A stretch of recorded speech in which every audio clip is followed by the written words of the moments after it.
Okay.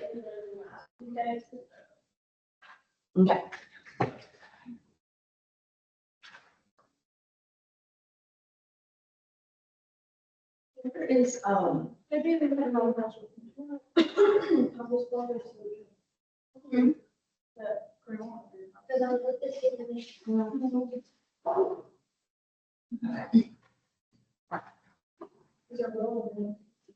I've seen more tissues. Right here. Huh? Oh, I'm good. Call me or Miss Solomon if you need something, okay?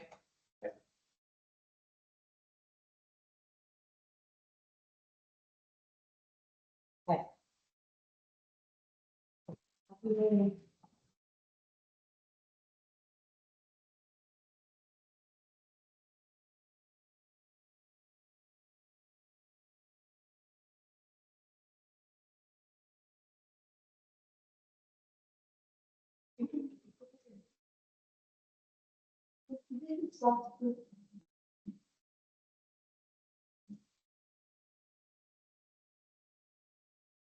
Guys, I don't think that we can actually hear you. Is that just me? I think they have the results. What? I think they have the results needed. When the next one. I don't know if they have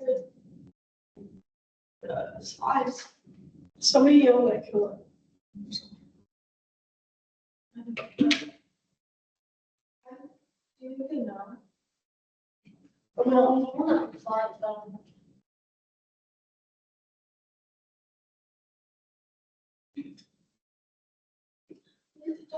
It's like the dog just took a good pee. The baseball pushing the big.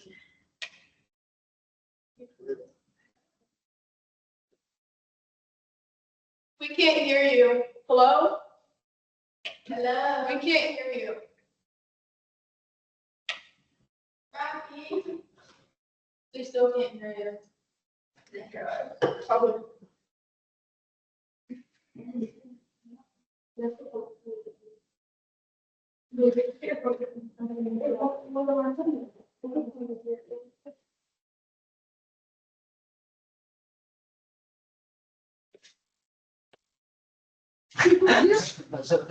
Rocky. What about now? I can hear you. What do you eat? Purple girl? What?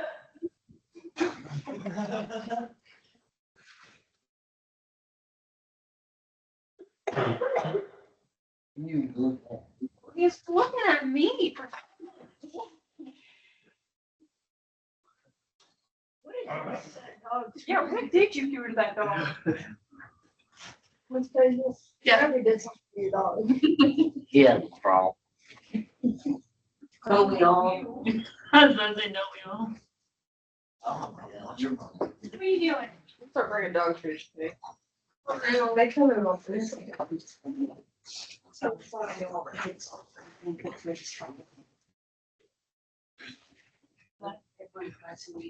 Okay, no hands now.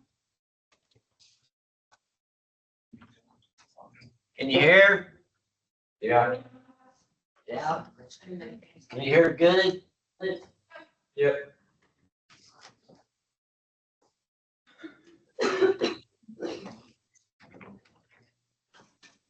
Okay.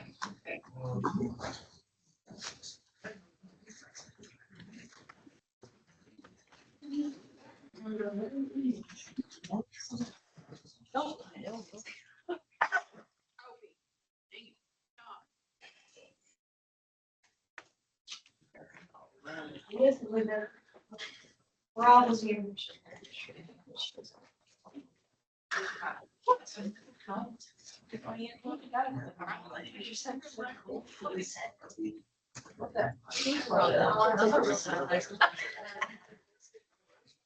Don't go.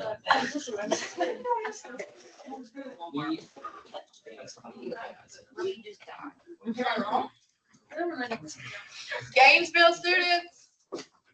Yes. So who's in Brady? All of us, All of you are.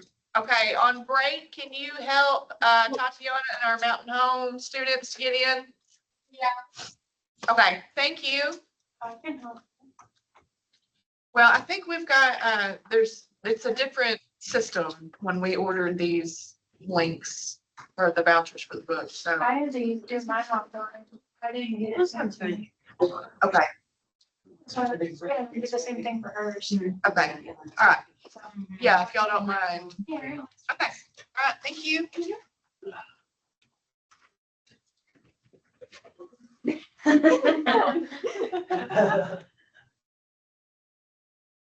I'm gonna close that door, you watch. She likes.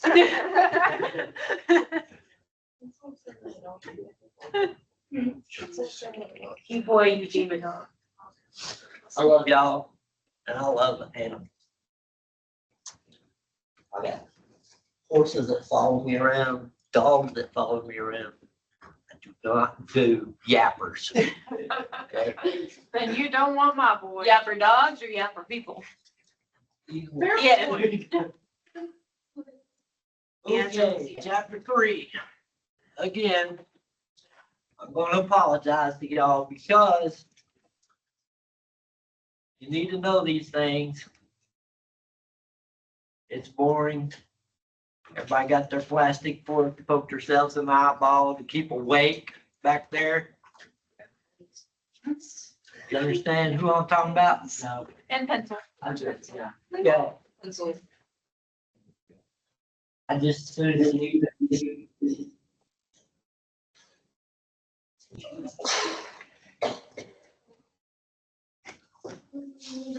Your case study for today. EMTs Bill Baker and Caitlin O'Shea have responded to an alley behind the strip mall for an unresponsive person. Police are on the scene and conversing with the patient who is now sitting up. The patient who is deadly or disheveled and smells alcohol and urine, shouts, "I'm not going to the hospital. Get out of here." What are you going to do as an EMT? What are the EMT's legal obligations, do you think, in this situation? Okay. Can we say, just sign this thing? Because there were a few things. All in medical director. Okay. Let's read this. Police are on the scene. Are conversing with the patient who is now sitting up. The patient who is disheveled and smells of alcohol and urine shouts, "I'm not going to the hospital. Get out of here." What's the first thing you're going to do? Scene safe. Police are there. Scene is safe. What's the next thing you're going to do? PSA. Okay. We can't live. What? We can't see the slides. They can't see the slides. No, it's just white. Well, crap. Let me get the boss. Wait, you should have spoke up. Oh, baby. Go right drive.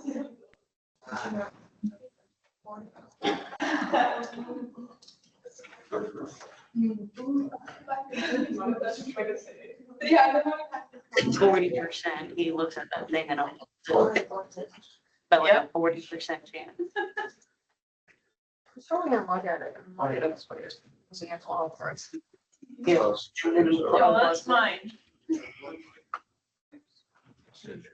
like a 40% chance. You're looking at me with your eyeballs. I wasn't looking at you. I was looking at my phone, which is way over there. That's exactly what you did. You stared at him. You're guilty. I've seen it. Sure you did. I've interviewed enough people. I know the guilty one. As soon as you walk in, they'll look straight at what they think they're guilty about, and you just know. I see if you would call me out on it.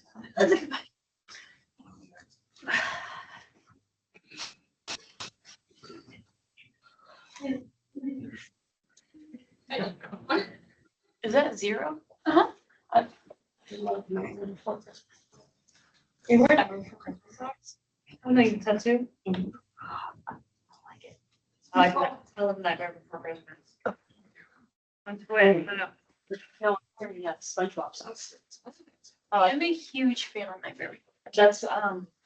That's my cousin Dig and Jordan's, and then his wife, I mean, this Jack, and the 3 kids are being the, Talking barrel. no, the boogies. Where was you, sir? That's the boogies too. Yeah, I was there. I didn't see you. I was there shocking barrel. I was just standing behind the sign whenever they did the water ball because I was getting blinded. I was trying to stay out of the sun. I didn't see you. No, I was there. I was just closer to the office. We came up, got 8 or 9 field. Yeah, Christian told me.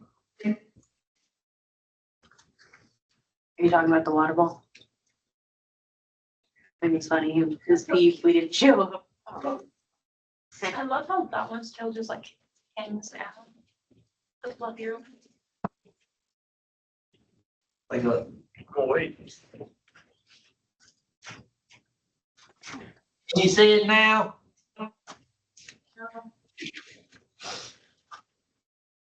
think every Tuesday we have problems with this thing.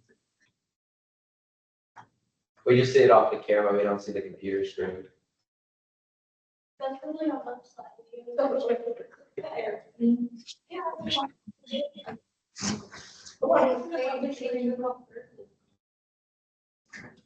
Your screen's gone.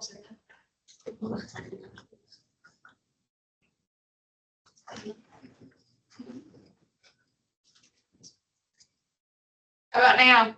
There you go. Pinky it. Thank you. You understand what I said? Said thank you. I heard you know. I suppose we can see it now. Oh, so. I'm just gonna leave it alone. I don't really need that agree with all the. Yeah, I mean, just said that. Yeah. I'm with you. Listen, it's been a long weekend. I got your shirt upstairs. Thank you.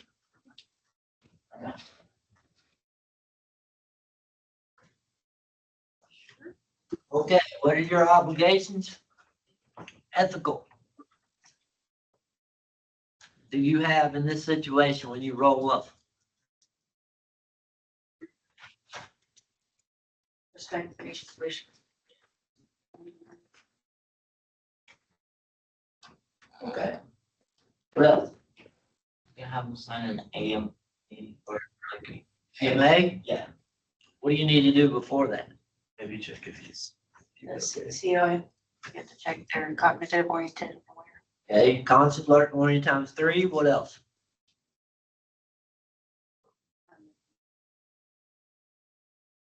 Medically, vitals. So, like that. hey bud, and you smell alcohol and you smell urine, you doing okay today? Yes, Okay, where are you at? an alleyway, In an alleyway. What state are you in? Wisconsin. Wisconsin. Okay. So, what did you just do right then? Conscious orientation. Okay. So you can ask several different things to make sure that they are on the same supposed planet that you are. Right? Yes. Right? Mhm. So if he's conscious, alert, oriented times 3 to person, place, and time, and he's stating that he does not want to go to the ER, you ask him then, is it okay? Do we take, can we check vital signs? Don't say take your vital signs because people think you're taking something away from them. Is it okay if we check your vital signs?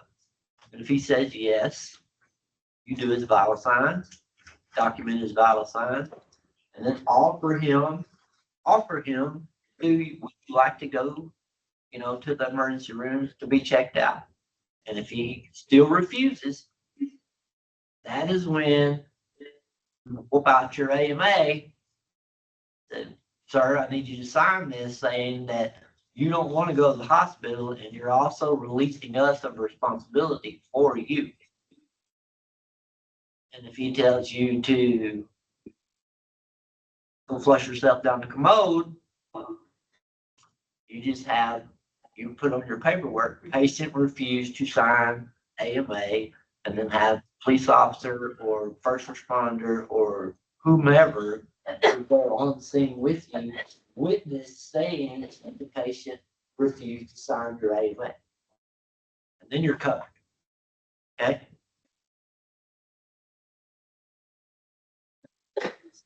That takes care of the last question because you just did it all. Does that make sense? Yeah. Every MS call involves legal and ethical decision making, although most instances are clear, some are not. In some cases, EMTs must weigh complex information to act in the patient's best interest, oftentimes in a very short time frame given the nature of EMS work.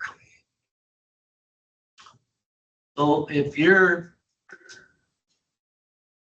on a truck that's busy, and this cat doesn't want to go, and they're hollering at you that you have another call, you have to finish this one first.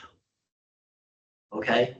That's just like when you drop a patient in the ER and then all of a sudden your pagers, as soon as you roll up, your pagers or your dispatch is hollering at you when you go 10-7 at the hospital to take your patient in, say, you got another call pending. Okay. Yeah, you got another call pending, but you also are on a call. You're not off that call until you get into the ER and you give a report to your nurse, whoever is accepting that patient, and then you get your patient off your cot onto the ER bed. Then you can go to the other call. That's what they're saying. The short time frame given the nature of EMS work.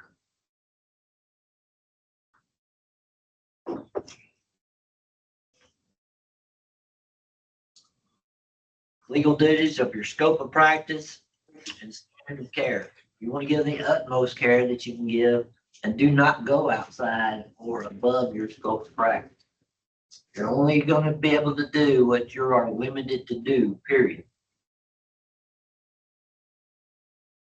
The actions and care that EMTs are legally allowed to perform by the state in which they work. Establishes boundaries among professionals. Legal duties, defining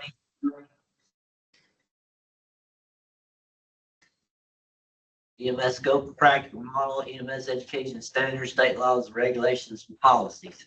You will learn all this when you get hired as an EMT with a service, and then they will give you all their rules and regulations along with the state rules.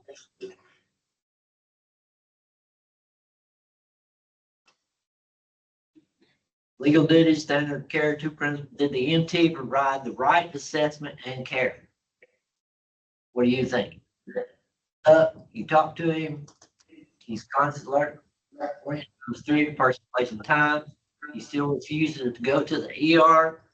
You requested that you check his vital signs. He let you check his vital signs. He still refuses to go to the hospital. Say he said he does sign the AMA. So did you do what you were supposed to do? Yes. Okay. Duty to act is the legal obligation to provide service. Duty to act exists while you are on duty with your service. Duty to act does not exist when you are not on duty in most states. Other criteria may apply. In this state, you are not required to act if you are off the clock. So if you see a big wreck and you cruise on by and you don't have you're going home or whatever you're doing and you're not on the clock, you're on your time. If you want to drive on by, then you just drive on by. Most of you aren't do that. But still, it is your choice. If you've had enough NBCs, if you've had enough shootings, or if you've had enough respiratories, enough cardiacs, and you don't want to see no more, get on to the house. Nobody's gonna, you're not gonna get in trouble if you drive on by. You know, a lot of people, they have firefighter tags, or they have police tags, or they have stickers all over their truck.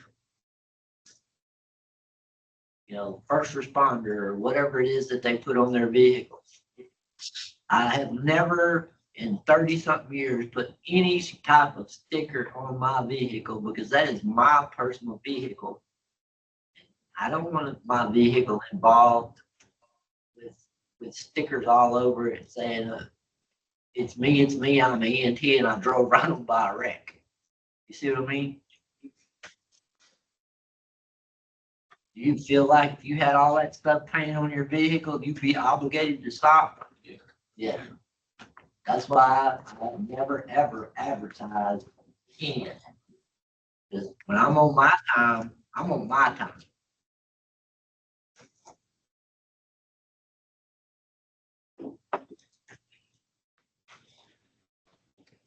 The Good Sam laws protects a person who is not being paid for his services from liability for acts performed in good faith, except in cases of gross negligence. So if you go to a scene and you're not on the clock, you're just there to help out, and say the patient spits in your face and you punch him, that gross negligence? Because you knew you wasn't supposed to do that. Okay. Now, if something happens to the patient and you did not do anything to cause any type of harm or negligence to him, and they said you did when you didn't, you have witnesses say that you did. Well, this is where the Good Sam law comes in to protect you, the citizen, or the first responder.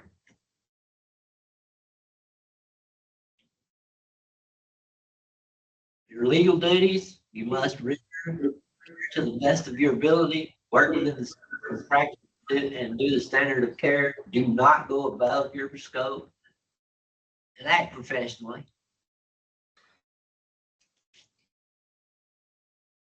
Other legal protections, sovereign immunity is afforded in some cases to government employees. Statute of limitations restrict the amount of time a person has to file a lawsuit.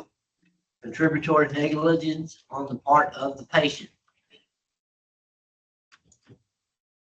Medical direction, the legal right to function as an EMT is contingent on approval by the medical director. So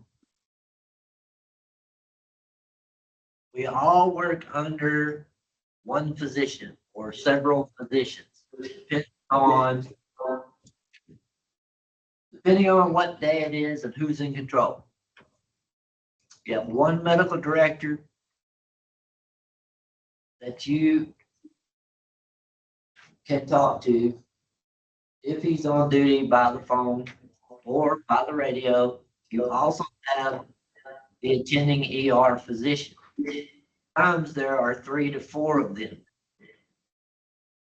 in the ER at one time.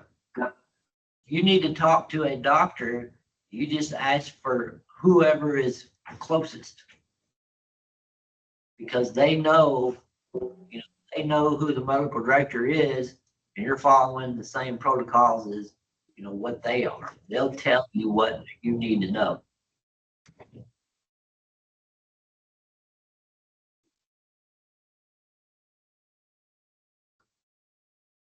Medical direction, with regards to medical directions, you must do the following: follow approved standing orders and protocols, communicate with medical direction when needed. So you already have a set of protocols that are provided on the truck, and they're also provided in the truck computer. So if you have any question about, what should I do this or should I do that? That's why you have these protocols to follow, pretty much step by step by step, how to take care of somebody with a certain situation, whether it's abdominal pain, whether it's respiratory, whether it's cardiac, whether it's trauma. All these different things, you have protocols for, even asthma attack. There is a protocol for asthma.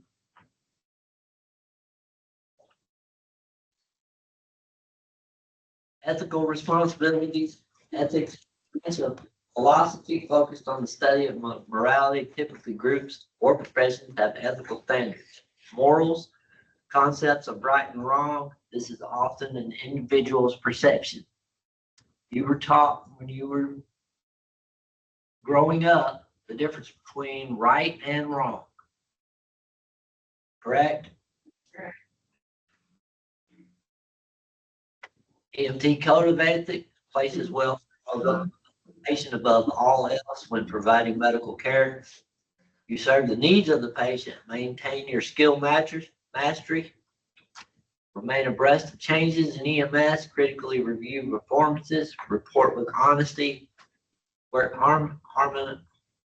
harmoniously with the healthcare team. In other words, get along.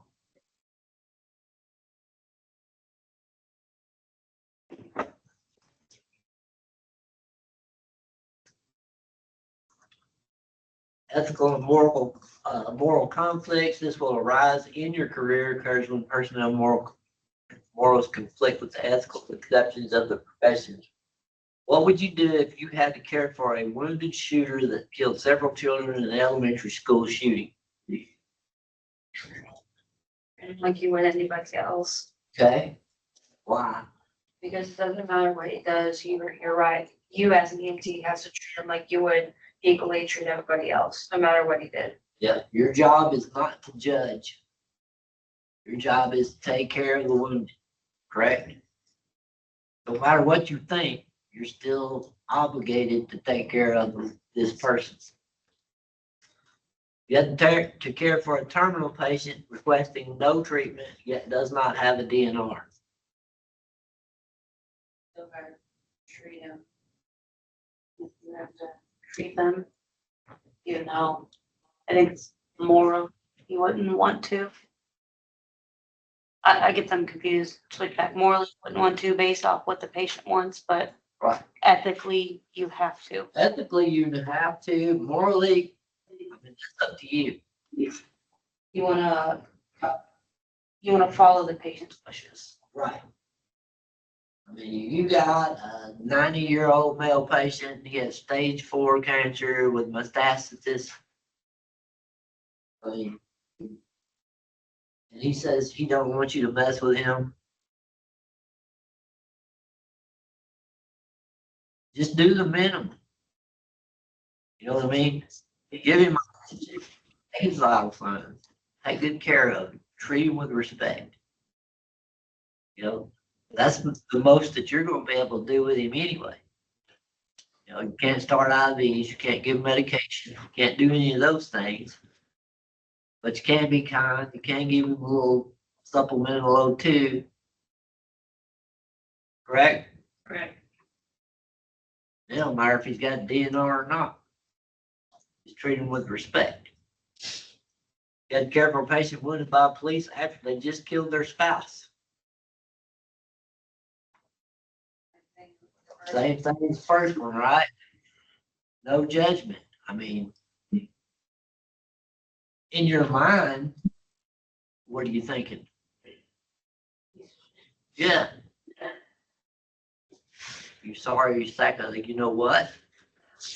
Why should we take care of you after what you just did? But you're obligated to do it. The EMT's approach to the patient. Hi, says Caitlin. My name is Caitlin and I'm an EMT. We're here because someone called and said we're unconscious. How are you feeling?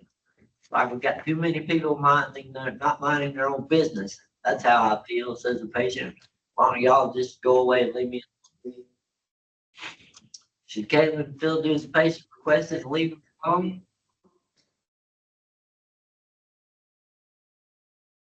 What do you think? Still see if he's cognitive. So what you do is you do your COA times 3, right? And you're also gonna try to get his vital signs and make sure he is in no distress whatsoever. It's not against the law to smell like alcohol and urine, is it? No. Not against the law to be dirty, is it? So therefore, you can't do anything about that. Let me tell you, I've been in people's houses where you can't even get the stretcher down the hallway because they have so much hoarding junk going on that we have literally had to put them in a sheet and tote them out in a sheet, kind of like you would do a body bag. You know? So it's not illegal to be nasty. It's not illegal to be dirty. It's not illegal to be any of that. What is the legal basis for your rent? You showed up, you did an assessment, you got the vital signs. Nothing was normal with the exception of the alcohol and the urine smell, right? He's conscious, alert, and orient times 3, and he's refusing to go. So at that point, your obligation is to get your AMA, get it filled out, get him to sign it, or have the police witness that he refused to sign, and then you move on. Remember, you're busy.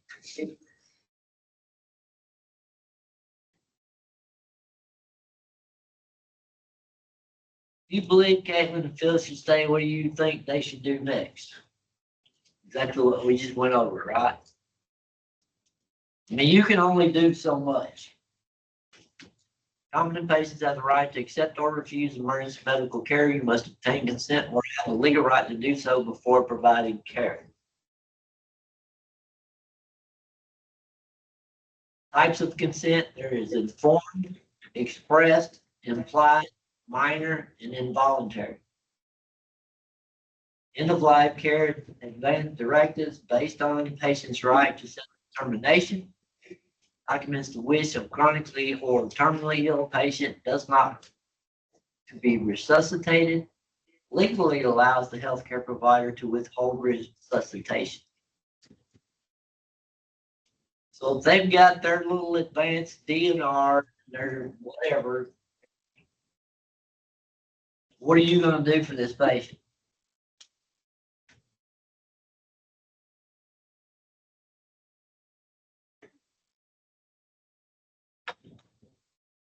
Somebody, just guess. Say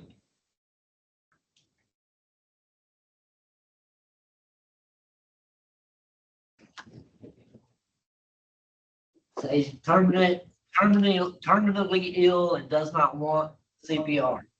He has that advanced directive. You're not gonna do it, are you? Comfort care. That's Yeah, it. comfort care. Comfort care only. Yeah.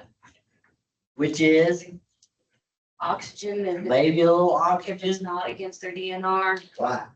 be nice. Because oxygen is a medication. Yeah. Yes. So you're gonna treat them with respect. If they need a little oxygen, you ask them, is it okay? And then you go about your business.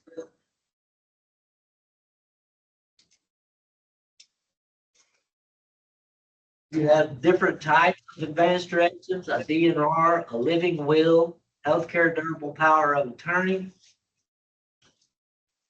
which could be a sister, a brother, a mother, a father,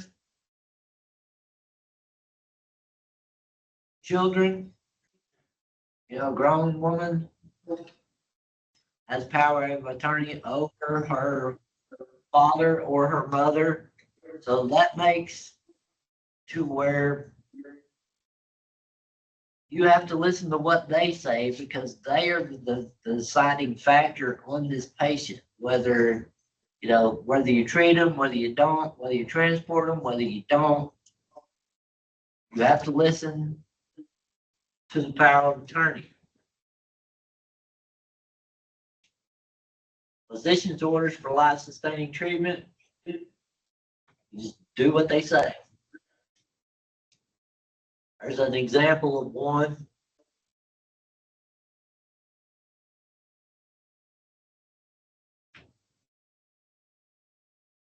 Some people have the wallet card, some people have the bracelet, some people have DNR tattooed on their chest. Some of them. Some people even have their, like, if they have a blood disorder or stuff like that tattooed on them too. Sometimes people don't see the bracelets or necklaces. That doesn't count though. It's gotta be something that's signed by a physician in front of you, right? Like the tattoos don't count.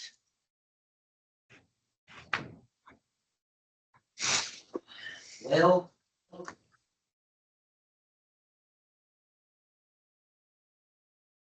that depends. I mean, if they've got, IDDM tattooed on their wrist, you know, insulin dependent diabetic mellitus. Check their blood. Right. Yeah, if they got DNR in there and like I said, they're 90 years old and they got stage 4 cancer and whatever. And they have a power of attorney or an advance directive that says, do not do this or withhold this. I mean, there's several different types. In ALS, you can do drug therapy only, no CPR. You can do oxygen only and no other, you know, no monitor, no none of that. It just depends on how specific that they want to get. I've transported people with, okay, you can give me medicine, but you can't pump on my chest. You can give me oxygen, but you cannot intubate me and secure my airway. See what I mean? There's just so many different types. So I guess what my question is, and because we ran into this, if you go run to like an unresponsive patient Mhm. and they have like DNR tattooed on their forearm, but you have no advance directive around. Yeah. You still have to like provide them with CPR. You still have to do CPR on them because you don't have a legal advance directive in front of you, even though they've just got DNR on their tattooed on them. Unless you got that paper, That's what my question was. you know, and sometimes they'll have it and sometimes they won't have it. Mhm. Like you just do the basic stuff. They live. You know, you didn't know. Because there are people out there with DNRs and living wills and all these advanced directives. And nobody's got a clue of where the paperwork is. So you have to do your responsibility is to care for them. You know, it's not your job to go hunt down 17 files of advanced directives, you know, because this is supposed to be, you're called out there in an emergency situation. Now, define emergency. What does that mean to y'all?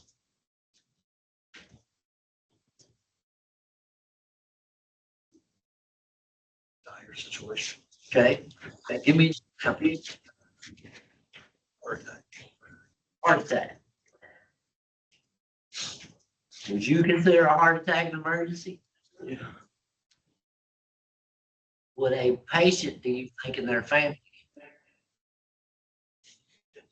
think that's an emergency? What about a spider bite here for 5 days? You think that's an emergency? Yes, 100%. Why? I guess it would depend on the spider. I don't know what kind of spider it was. They're going with 5 days. If you waited You 5. couldn't go to the doctor in 5 days. Yes, the patient may not think it's an emergency, but Therefore, you're gonna call me out at 3:30 in the morning. Because now all of a sudden, 5 days later, you decide you want to go to the ER. Is that a true emergency?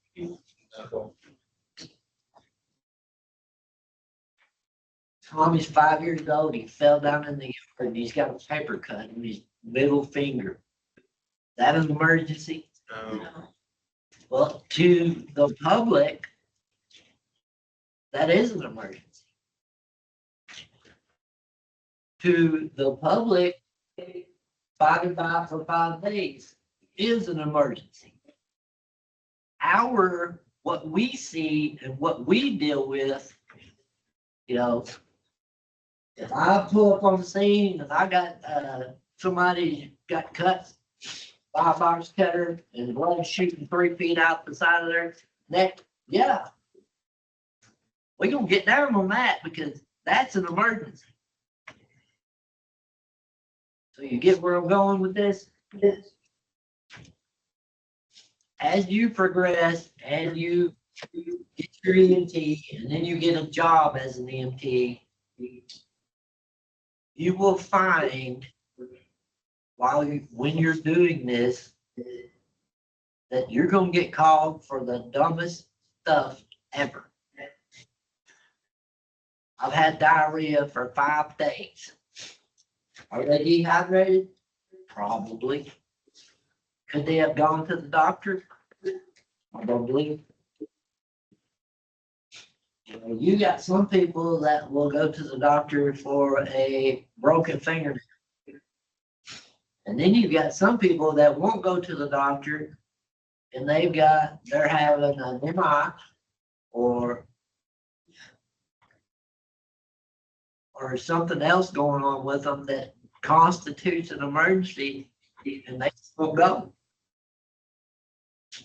You know, so you're going to realize when you get doing this, what really constitutes an emergency based on what you're trying to do and then based on what you're going to go or the cause you're going to be involved in. Is your life. You called me out here for this.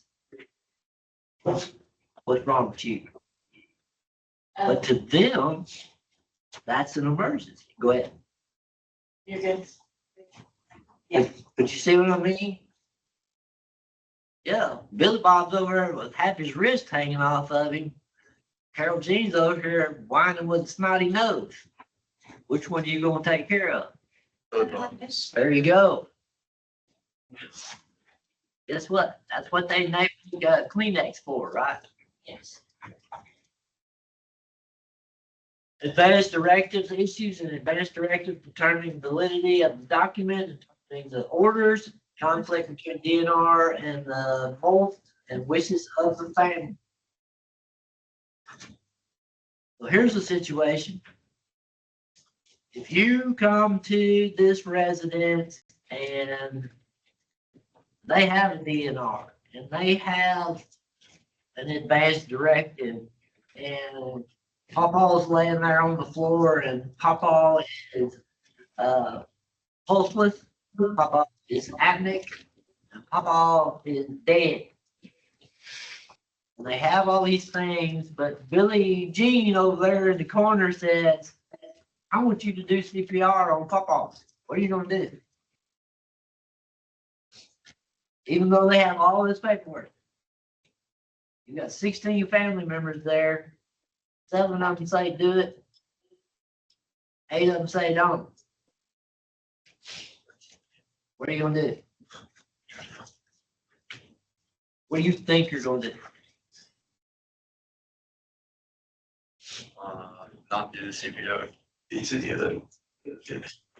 One person says do CPR in that family, you'd better do CPR. Okay? Because they will go to whomever, the CEO, the medical director, whomever, your boss, and say, I told Camden to do CPR on my pawpaw, and he said no. How much trouble you think Camden's gonna be in? Good bit. So even though they have this stuff, they have the advanced directives, they have the DNR, And one family member doesn't want Papa to go to heaven yet, and they ask you or tell you to do CPR, just do it. Okay? Let's do it. Then when you get to the ER, you'll explain to the medical director or physician on call what the situation was that you got involved in. And usually they'll call it right then, you know.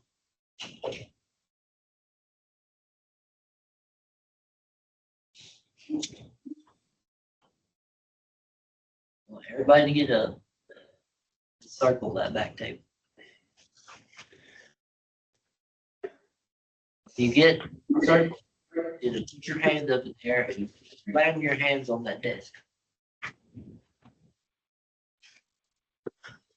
Do it 1, 2, 3. Yeah, uh-huh. Busted, ain't you? It's really important.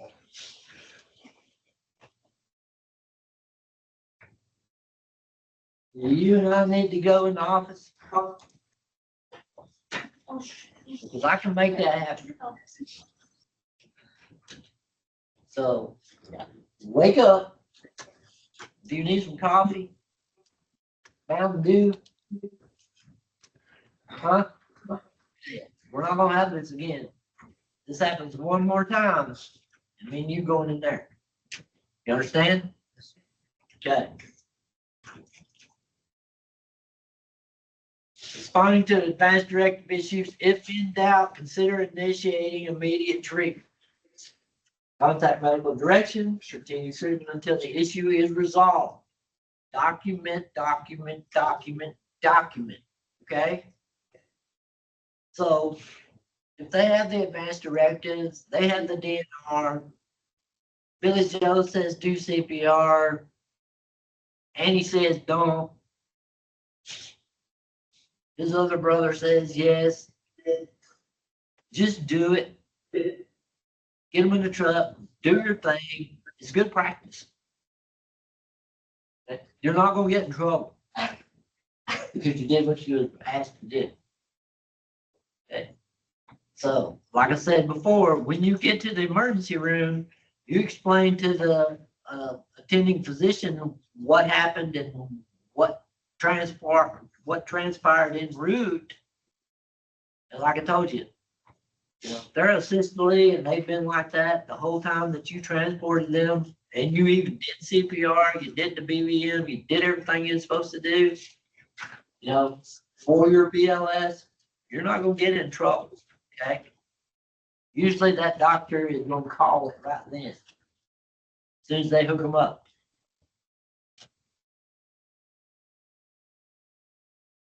Refusing treatment, the patient has the right to refuse care, even if it will result in death. For the patient to refuse, he must demonstrate the mental capacity to do so. I had a friend of mine, older guy, says, I'm having chest pain. Can you come check me out? Sure, I'll come check you out. I wasn't on duty. I go over to his house. I take his blood pressure. I do his heart rate, listen to his lung sounds, all that stuff. I said, dude, you're having a heart attack. I said, you are the wrong color. He was ashen gray, that fixing to be dead looking color. I ain't going to no hospital. I ain't doing this. I ain't doing that. Okay. I said, look, I'm not here to argue with you. So, but if you would like to go to the hospital, I'll be more than happy to throw you in the truck and take you to the ER. I ain't going to no hospital. So I get back to my house. I don't even get the screen door open on the house and the phone rings. Can you come take me to the hospital? I go back to his house, put him in the truck. I take him to the ER. I tell him what's going on. Sure enough, he's having a myocardial infarction and ended up with 3 stents. I'm like, dude, I told you you're the wrong color. You need to go to the ER. Finally, his old stubborn butt decided he'd go. 3 stents later, now he's up running and gunning and fishing and doing everything he was doing before. I mean, he smokes like a freight train, but it is what it is. Refusing treatment capacity, patient is lucid and able to make rational and informed decisions. Patient does not have an altered mental status, e.g. is not under the influence of drugs and alcohol. Now, if your patient is intoxicated and slurred speech and blah, blah, blah, blah, blah, can't even get up, can't function, what are you gonna do? What do you think you're gonna do? Because this patient does not have the mental or physical capacity to take care of himself. So what you can do, and how the police are on scene, you can have the police place him under arrest. And then you can put him on your cot and take him to the ER. Have the police go with you. If he's going to get unruly and agitated and blah, blah, blah, blah, blah. You know how drunks are sometimes. You know, they have tasers, they have cuffs, they have guns. Right? What do you got? Just my medical. A cardiac monitor and some paramedic shears? It's about it, ain't it? So who you think's gonna win in this here little altercation if there happens to be one? Hopefully the police officer, right? Yeah. Hopefully. And I've seen that go bad sometimes too, wrong. So if these people can't function and they're intoxicated and all that, just have them placed under arrest and take care of them. They're not gonna remember the next day that you did it anyway. I wouldn't even remember their hospital bills that they will have to. They'll remember that when it pops up, won't they? They'll remember that. But they half don't of them remember won't what pay it anyhow, so it don't matter. The patient must be informed and fully understand the treatment and potential risk and consequences of refusing treatment. And it's okay to say, hey, you could possibly die. Because that's just the truth, right? Nobody can get you for telling or saying the truth. The patient must sign the release form, or if he refuses, like I told you before, have somebody witness that patient refused to sign AMA. Protecting yourself in a refusal situation, complete a thorough assessment, make sure the patient is competent, exhaust your attempts to persuade the patient, consult medical direction as needed, clearly document what you told the patient and his response to it. Encourage the patient to seek help later or through different means. Different means as, okay, if you don't want to go with me, will you go with Billy Bob and let them take you to the doctor if you don't want to go to the ER? You know, there are other ways for them to get help without going to the ER. Now, if you call one of these clinics or if you call one of the urgent cares, they're going to tell you, go to the ER. Okay. But most patients rather go see their family doctor or go to the urgent care before going to the ER. Because if it's not a life-threatening situation, when you go to the ER, what are you going to do? Sit in the waiting room. Right? Yeah. Have y'all ever been sitting in the waiting room up here? Yeah, it took forever. Yes. So it'd be quicker to go to the urgent care, right?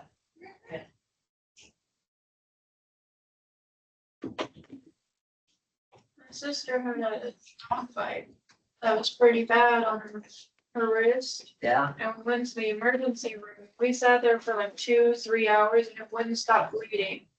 And I gave her one of my old shirts that I had just to try and compress the bleeding. Yep. And we're like, we're not gonna sit here for another hour. We're going to emergent care. And as soon as we got there and as soon as they saw the bleeding, they instantly took care of it.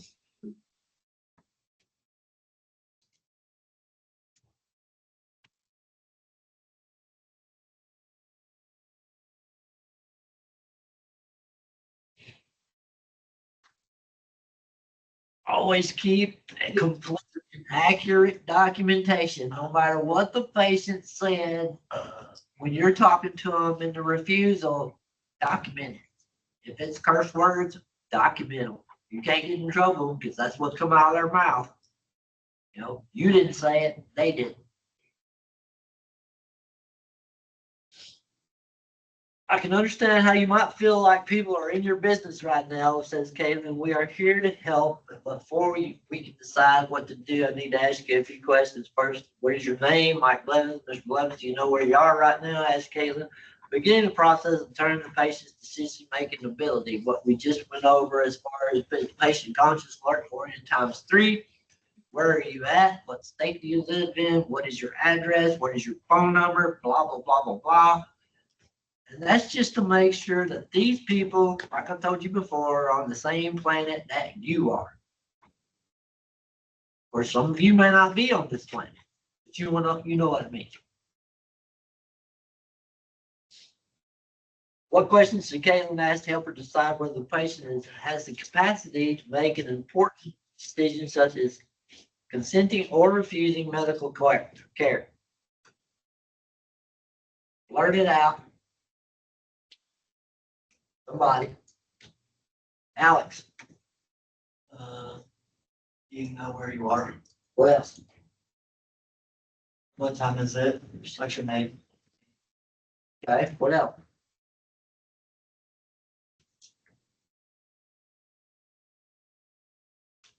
Do I need to take you to the hospital? There you go. Would you like to go to the hospital? Okay. Just simple little things and make sure that they are yes and no answers. We don't care that Genevieve went to the hospital last week and they treated her like crap and she's got all this history and blah, blah, blah, blah, blah, blah, blah, blah, and they don't want to go. You're not there for that, are you? You're there for that patient.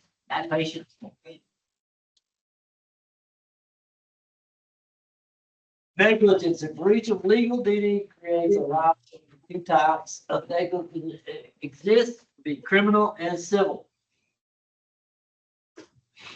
Negligence is a tort in which there was no intent to do harm, which is what we all intend to do, no harm. But there was a breach of duty to act, usually deals with issues between people. Negligence elements to prove negligence. The EMT had a duty to act. He breached the duty to act.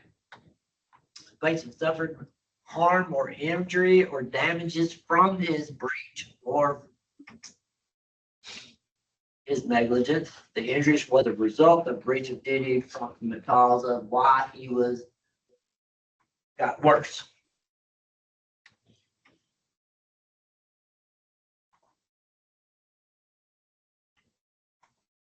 Res ipsa loquitur. The thing speaks for itself. The inappropriate actions are obvious. So if I walked up and punched Keisha in the face and she ended up with a bloody nose, speaks for itself, don't it? She was mouthy. I lost my temper. Pop. Correct? Negligence per se, the act negligence simply because it violates a statute or regulation. I knew I wasn't supposed to pop Keisha in the mouth, hit her in the nose, but she was so arrogant and so pissed off, and then she spit on me and I just lost it. So you can't do that. Intentional torts, the difference between intentional tort and negligence is that negligence is a failure to meet the standard of care, whereas intentional tort is knowingly committed. In other words, I know I punched her in the nose. She deserved it. See what I mean? Yeah. If you fail to meet the standard of care, so the patient was complaining of shortness of breath, and you absolutely refuse to put oxygen on him, right? So you were negligent. Short breath, they needed O2. You didn't bother putting it on there. All you did was slap the pulse ox on their finger. How you think that's gonna feel? You're in trouble. Various types of intentional reports: abandonment, assault, battery, false imprisonment, defamation, slander, and libel. Abandonment. Alex, what does that mean? Huh? You abandoned the injured. You just collected your crap and left, right? Yes. What about assault? Yeah. Okay. Battery? You beat the crap out. Okay. False imprisonment. Yeah. You withhold them out. You. So here's another thing about false imprisonment. You went to the nursing home and you snatched up this little old lady because the nursing home told you to take her to the ER, and now she's hollering that you kidnapped her and took her against her will. What do you think is the repercussion for that? You fair enough. Okay, you have to remember that when you go to the nursing home, a lot of these people they have Alzheimer's, they have dementia. The nursing home called you for a reason, correct? Yes. So therefore, you are not in false imprisonment because they called you to come transport this patient to the ER, even though there's nothing wrong with them other than the fact of they're demented or they have Alzheimer's. That make sense? Defamation? When, It's like whenever you like the See, it's all that. there you go. A slander and libel. Missouri, y'all tell us about slander and libel.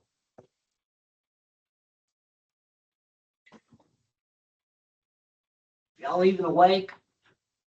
Yeah, we're waiting. Get to talking.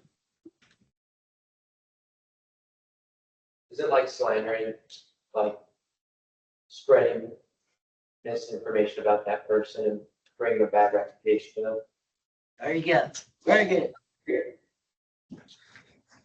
You must always transfer care of the patient to a professional of equal or better training to avoid charges of abandonment. I wouldn't say better training, I'd say advanced training.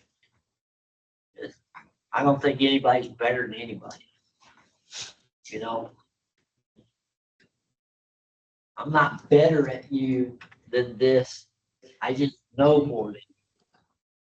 Because I've been doing it forever. So you see what I mean? I'm not better than you.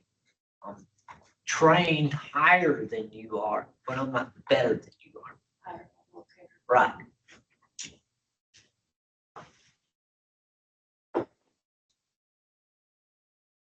Confidentiality, do not speak to the press, your family, friends, or the public about details of the emergency care you provided to a patient. How many of y'all actually not gonna do that?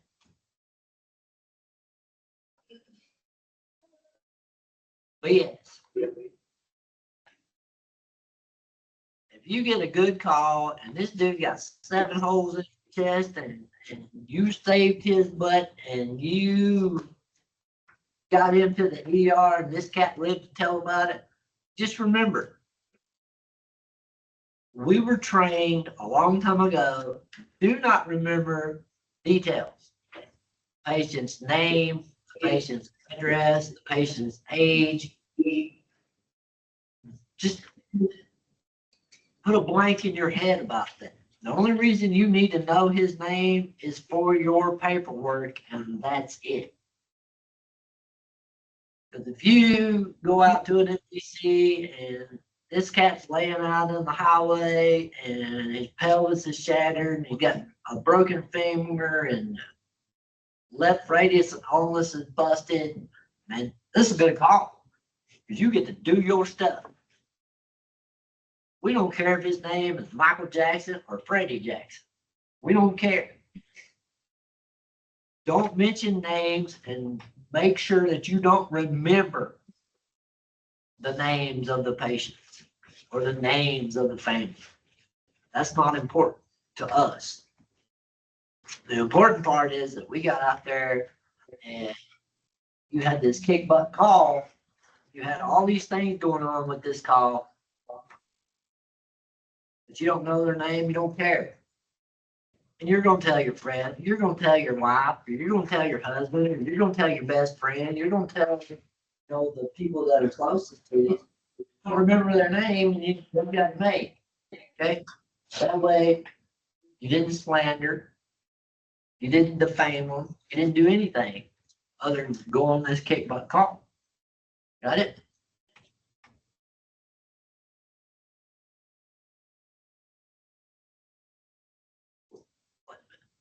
Releasing confidential information requires a written release form signed by the patient or legal guardian. Same thing. Get your information that you gotta have for your paperwork, but forget the rest of the info. Don't mention it. By law, you can release information if needed in order to continue medical care. Mandatory reporting laws apply, required by police as a part of a potential criminal investigation. A third-party billing form requires the information, or you are subpoenaed. Take a 10-minute break. Did y'all hear me? Yes. 10 minutes. Is the TB testing? Yeah. We got that. That's. I'm going.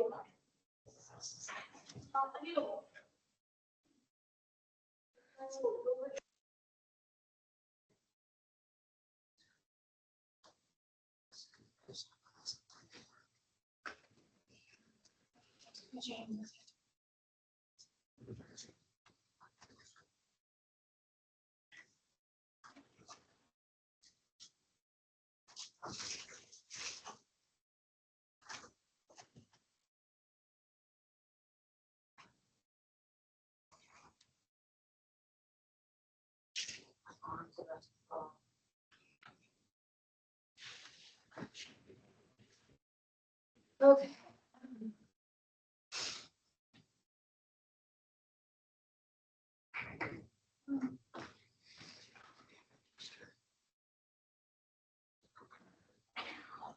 Sounds like it hurt. Yeah, they feel great.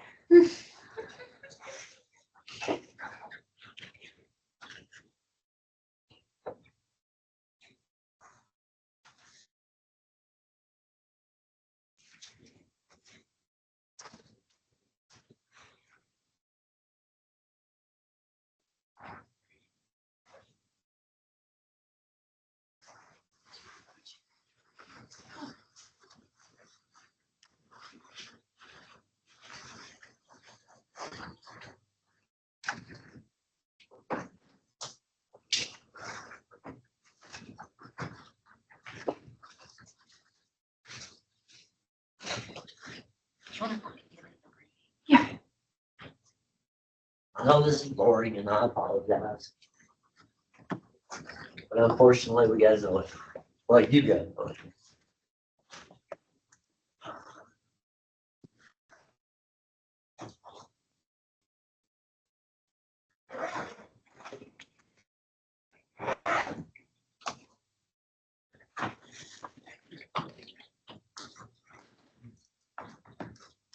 You taking a break? Yeah. Sorry, I couldn't get out awkwardly. I was being called in. Wait, if we are, then are we? You're not. Oh, shit, wrong part of pen. Hey, I meant your stuff the other day. I don't know. Sorry. Brady's. He came into the office. Or the two bedroom. He was talking about you, and I was, Keisha was like, does she have friend here? Because he was talking about you meeting Nancy. I was like, oh yeah, I know her. I had to make sure because I don't know names well. I know faces better. Sharp, he was talking about me. I'm the less liked stepdaughter. No, you're the only one you mentioned. I'm also the oldest one, so only one of his I can't really, kids by law that's in college with him. I can't really say much just because, you know, like HIPAA, I have FLIRPA.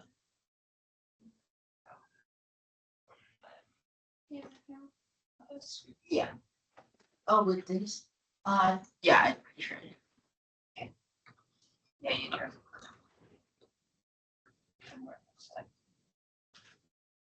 I was writing them.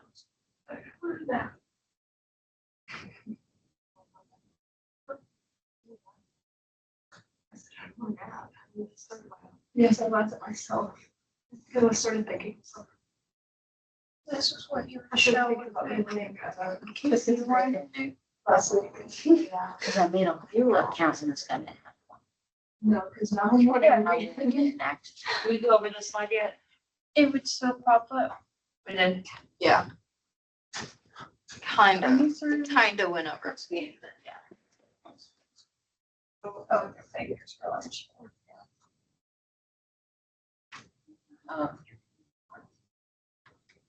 She might have not.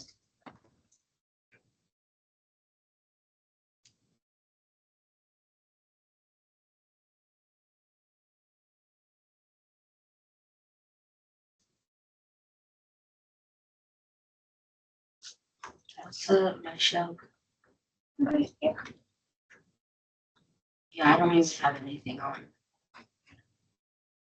What about for reading?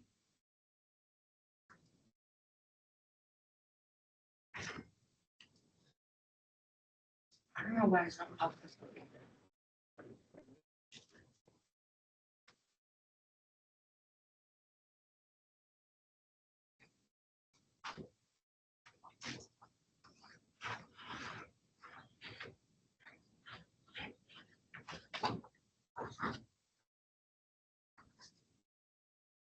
The last thing I got was expired.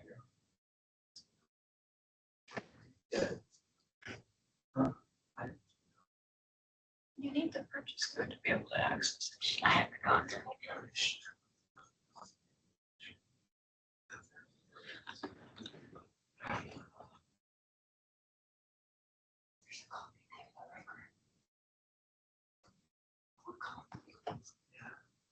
A second ago. I even walked by them and I didn't even pay attention to it. It's the first thing I saw when I was up there. I didn't even pay attention to them whatsoever. My dad played the easy. Yes. Yeah. Okay, set up. Check. And then- I want you to push in very slowly, like grab the wrist and then push in. Push up. No, I'm trying to stretch it. Push up. Yeah. Here's your medical. I had a tea today. Okay, hold. I have a monster in my backpack that I'm not allowed to touch at this current point. No, and hold. Okay. I have Same thing with this Alani, one. I have an Alani in mine. Slowly in. Slowly. Oh, that's good. I don't like Alani. Keep going up. I like Now going. the witch's brew because it's like caramel apple in it, like liquid caramel apple. Okay, up. No, That's and just a little bit. Work the other day. Oh. I don't know what to tell you. We don't have it. Okay, thank you. I really like the Alanis. They're like, a reason why is I'm very weird. I don't like any drinks with sugar in them. Like my Alanis, those are sugar free. My Gators are always sugar free. My coffee is always sugar free. I like the sugar-free Gatorades too, the white cherry ones are my The favorite. strawberry one's my favorite, but I can only find it in 3 different stores and then only at the gas stations. I like the white cherry one. Yeah. I don't like the regular Gatorades. It's too sugary, the regular Gatorades. Back. Yeah. I just want a Red Bull. We need a vending machine. That's what I've been saying. There's 2 in the cafeteria, guys. I know. are you guys helping each other get your, numbers and stuff for your, whatever it is you're doing on your break? What? The codes to get into your schoolwork? Oh. Y'all I think already. both of us already in here right now. Okay. I I think gotta we- run up and get your shirt. Okay. And I've gotta get the list of the codes. And I will be right back. All right, Okay. I'm gonna copy this. Thank you. It It is. is 9:16. 9:16. I can't wear a watch because I destroy them. I broke Yeah, three. this one, I've had a tough luck, but it counts seconds. They call them the Iron Man, whatever they are, the G-Shock. Yeah. I can wear one for about 2 months and I'm destroyed. There you I got tired of buying it. I'll be right back. Okay. I tried that on here because it this one times seconds. It's pretty nice. Thank you. Way better than my chicken scratch. I can read your chicken scratch. Yeah. Well, you see why I have the chicken scratch. It's like, I also have a really good habit when I'm typing, when I'm writing really fast, I capitalize my ends. Yeah. You don't have. Everybody. Well, her teacher at Bakersfield's the one who sent it to her, because Miss Tasha. Huh? Yeah. Thanks. Okay, so the codes for the high school students? She emailed my counselor everything that she emailed at Gainesville and theirs working, but mine won't work. I don't know.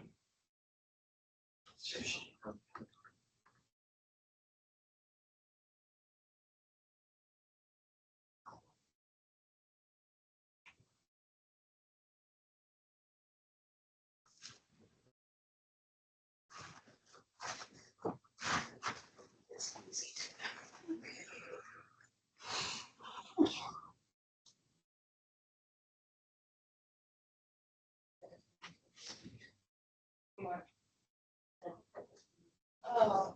Her dog leashes are still hanging up, so I'd assume she's still here. Are you in high school? I think she's in her office. What's your t-shirt for? I think. A thing? What kind of thing? I'm curious. Yes. And, I know,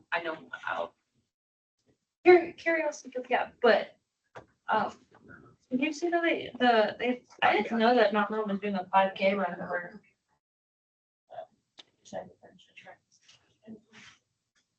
Yeah. Yeah, September is. Yeah, and then October is breast cancer awareness month. Yeah. Those are the only 2 months I think June is domestic violence, Yeah. right? Yeah. Yeah, because I remember, Serenity does a big thing. every Yes, that's- June. That's why I remembered it too. But yeah, they did a 5K run this weekend for suicide prevention. I saw it on Facebook as one of the girls who graduated high school was on the front page of it. Yeah. This is crazy. I Process for didn't even algebra. notice. That's I why. didn't even know we were having. Tells you how to. By the way, did you hear what you missed last Thursday? We went over cardiac monitors. Oh, it's so fun. So How'd your mosquitoes out in the six? But It that was was for. jumping between 80 and 113. The whole time I was That's what putting that's this for. control. See, I have a natural flat heart rate. So when people check my heart, always like around 100 to 110. Like even if I'm just sitting. I almost didn't make it home Thursday because of how high my heart rate was on the way home. I had to call my cardiologist once I got home. I was like, dude, I can't do this. I'm on a new heart meds from now until we decide to take me off of it. My heart rate started jumping. I'm glad, when he switches slides, Leave it that's up big, there. I can see it. My anxiety is so bad. I should take fast enough there. I thought it was like- my notes. Crippling. these ones we did for chapter 1 aren't even highlighted. How quick I went through. Yeah, that's why. And my normal handwriting's pretty access to the things. Obviously, I don't have anything to compare it to. My handwriting's pretty good. I'm pretty sure. Or actually, just never comes out. Let's look it up. I wonder what he would do if he tried to open the door. Actually, they would probably know. That's like, Give me a second. this little window goes on. So you look back here. That's. Listen, hussy. The what URL is this? The access code is what you put into this to get to it. Yeah. Why is that so Try putting in that. But back to the. Why do I like being here? Because I like being here. I can read that. So, You know what? Here. Oh, I'm so Oh, sorry. you're good. Look through this. Come on. You'll understand. holy crap, Okay, see? Thank I you. couldn't see anything, so no, I don't see. Exactly. Welcome to my life. I would not be able to do that. I'm sorry. Should be labeled as a disability. Me or you? Oh, Me. I'd be labeled as a It's no disability longer with those. You need a new one. You gonna figure it out? Yeah, I'm signed in. I just didn't get emailed any short code. I don't know how I'm supposed to code it. That is why when I'm in classes, I try to sit So up front. all you need is a new access Flipping. on here. It's not the I was, but I.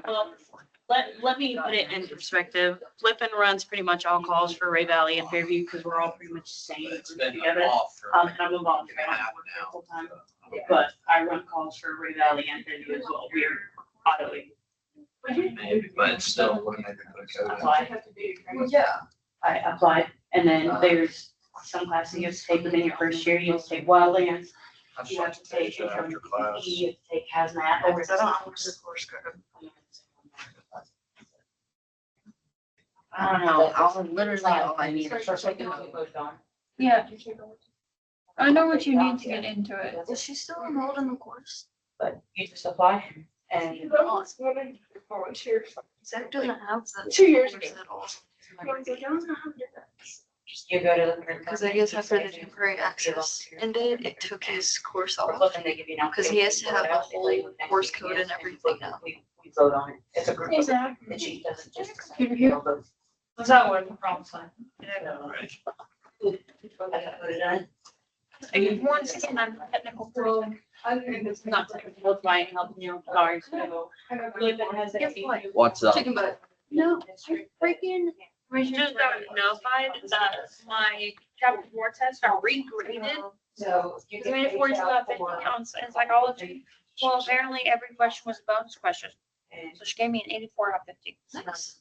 I have 107 in that class. Because, I mean, if you want I to had like an 88. It's not bad. No, I do. Not horrible. But it's like, I have an 87 in this one and 85 in midterm. 81, I sort of think. Yes. Oh, I thought this was no, but. I just wanted to fix something. I was saying, just fix something on hers. I'm not gonna lie to you, that's kind of blurry to me. I can't see from that angle. Amazing. I am somewhat legally blind on the side. Hold on, so we can do something. So you have to select a study level. You're a high school student. Oh. It's just, she doesn't mean like that, I'm just. Hey, Scrappy, is Miss Tasia in her office? Yeah. Do we need her? Oh, I like this color. Thank you. Let me see the shirt. Y'all need to fetch her? Okay. Thank you. Oh, it's the college shirt. Know what's going on with yours. Now I'm just trying to figure out what's wrong. I like that color. I know, me too. I That look that really, shirt. that color I gonna want look that good on shirt. you. Try to match your eye, Let me make see. your eyes pop. I want that shirt. That's cute. That's cute. Trailblazers. Why'd you get a shirt? I think. She's a thing. She got the covert hop over here thing. The code is 756 Yeah, it's secret. Cover up. I was just signed in. Thank you. I did. Okay. Try to figure out the codes for the. I figured out what's wrong with hers. Okay.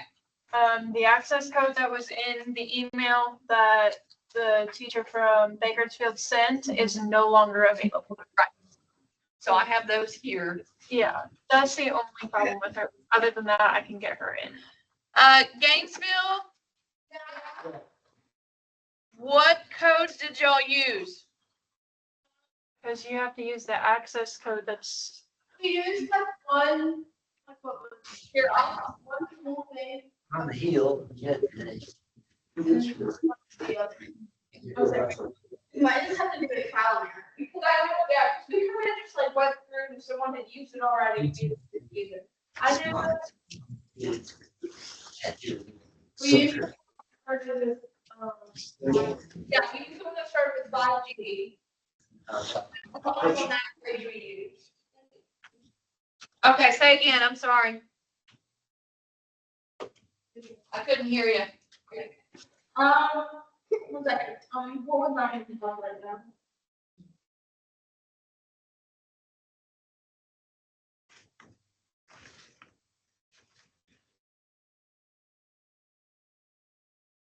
We use all of the ones on the page with like 26TUQ. We use all of those ones, like, So those 4, 1, 2, 5, yeah. is that the only page y'all use? And we used,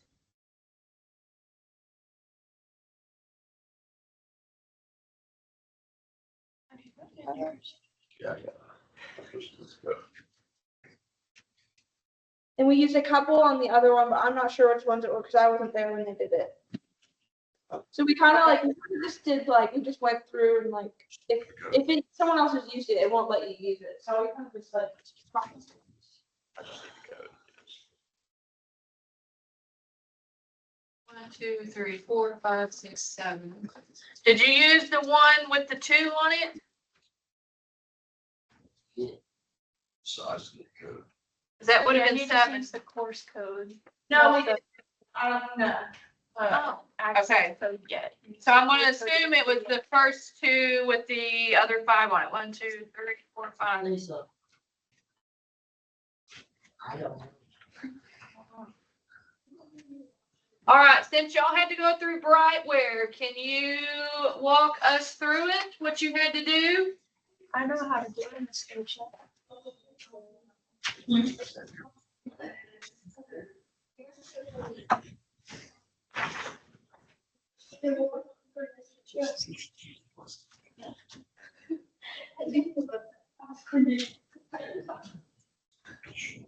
Okay, well, I just went to the Brightware website.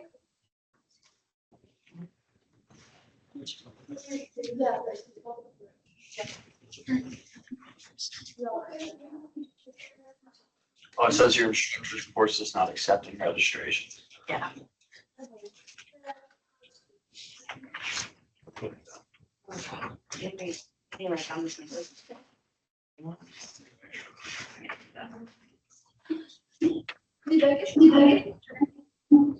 Okay, so the Brightware got you into the digital book, correct?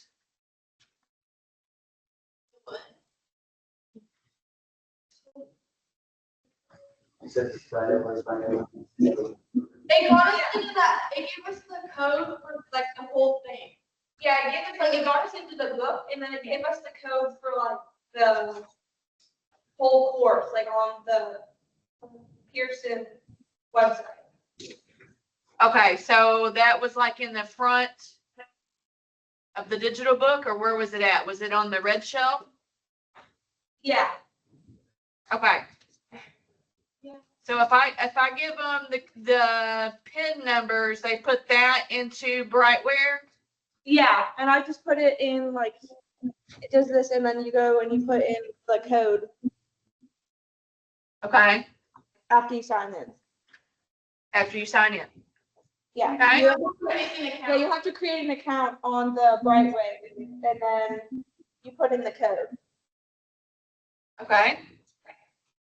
She's already created the account. She just needs the code. So we're gonna assume these 2 were used because there's 5 on the other sheet. So go ahead and start there. Okay.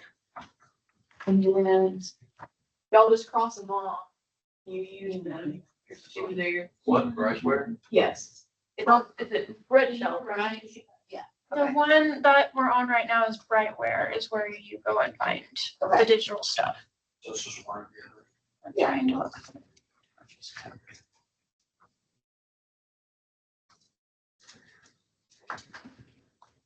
Try this one here. So due dates are posted till. I posted it on Thursday. I thought you did for midnight. That was, PM. that's the PM class, and that's the other thing. I got in there, I can't change the settings because he has created. I know what you're talking about. Yeah.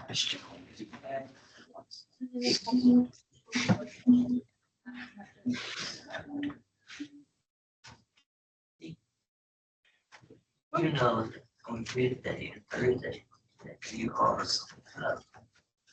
not allowed all that. For me. You're getting better. Learning a lot. That's a lot to take in. Sorry.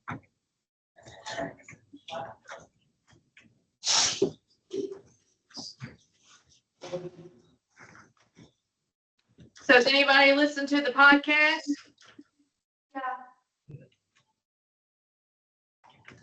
For a little bit. I have. Anybody find it beneficial? Yeah. Good. Okay, every single one on this paper has been used. We just used the very last one. It took the last one? Yeah, I Yeah, took okay. the very last one for her, and I have got her code and everything. Awesome.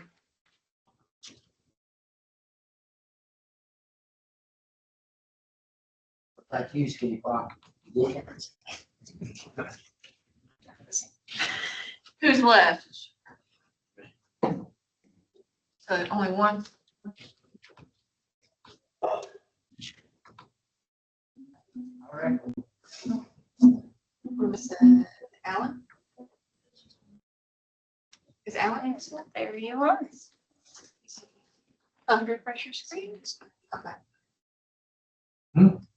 You're in. Thank you. You're welcome. These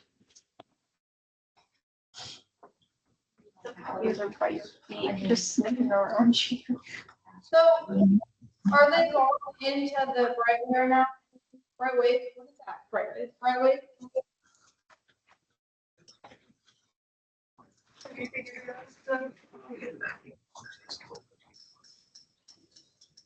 How you doing, Mighty Mutt? You gonna bark? Probably. It's all right, I'm gonna bring my German Shepherd one day. I'll bring my pug. No, I'll bring my pug. she is the only one that's allowed to bring yappers in. My pug's not a yapper. That's it. I got a blue nose thing. I have a cat. It doesn't bark. No, I have a little baby. He said no yappers. It doesn't bark. my wife has two of the bougiest cats you've ever seen in your life. Mine's just orange and psychotic. Baby. These are mountain ragdolls. Mine likes to cry a lot at people, like. If See, you walk that's by, the it, average. you slip on. No, you sleep through everything. So there's a lady upstairs that's allergic to cats, like it'll put her into anaphylactic shock. So, yeah. So did everyone redeem their code? Just for. What'd you say? Did everyone redeem their code? We're working on it. Give me a second. But I I like the vest on this one. No. That's cute. Are you dressing up so bad? If I had like. It looks like an inside of a chicken. To make it fit. Those things are so ugly. I want one. Hush. You need more socialization. I wish we could say that to people when they flashed out. Oh, I do. Yeah. They need Back to Jesus. Brady. They don't need socialization. I need something. Start using those channels. You need more socialization. Because it's Scrappy, you know, I thought you were in that box when I walked in this morning. Huh? They thought you were in that box. I was like, ain't no way. He's chilling in that box. He would not do that. That's what I was saying. Box. Let me rephrase. It was big You enough. could. He has that, Would you though? he has that look on his face like he would. You were totally jump out of that. That's what I'm saying. That's I think it all depends who's coming in that door. Fair enough.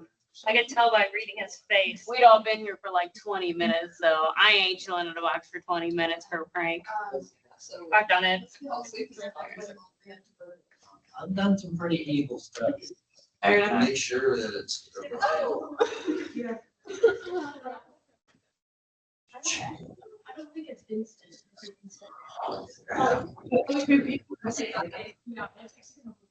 I thought so. That's Jax. Jax. What? If you have two profiles. If you look at our class, it's gotten smaller. I wonder how low the comparison. Yeah, because there, I'm seeing 2 AMs that are, so wait, these are the, that's some of them that are there. Yeah, some of these are, they, Yeah, we see you. Where you been on vacation? There's another one just in two, so I don't know where they're at. They're off the screen. but like also like, there's a lot that we've started out with the first from the Yeah, first there grade. is. Yeah. Maybe we should put the lost Is he one. the only guy in there? Yeah, you just don't notice it? Yes. It's like the, and you scroll all the way down to. Maybe we should start locking our table. We really gotta have it moving it forward. You know, just like. So let's go and see if they can walk you through it, see if they can access it.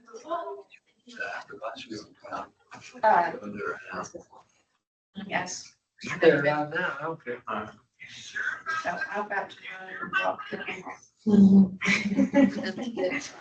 So we have an official, like, Here's some. for like legit things. Yeah. And then we have a. Just said something about running clippers. No, because I was gonna say something too. I love your dog. Just say something, I'll just do it. I said I love your dogs.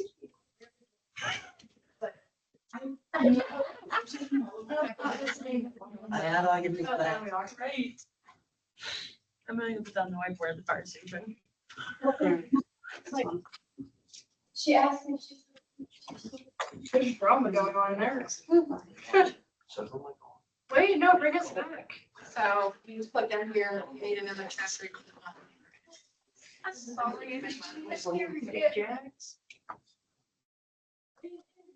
Can y'all see the slideshow? Yeah. Yeah. You can go in. Wow. Yeah, my In office. that sense. Loaded. In that sense, it's weird. You go in my office and do it. Wow. I have an office. Believe that? I have an office. Usually my Does it office say is scrappy? way outside. Mobile. Well, but I imagine Tasty gonna make it say that. Are you people awake in Missouri? Are you ready? I think there's one person missing. I'm pretty sure the guy got us. Well, if he did, he's missing that. Right? We already went over this one. HIPAA, federal law protects the privacy of patient healthcare information. It's about 27,000 million pages long. All because of your privacy. God bless you. It's awesome.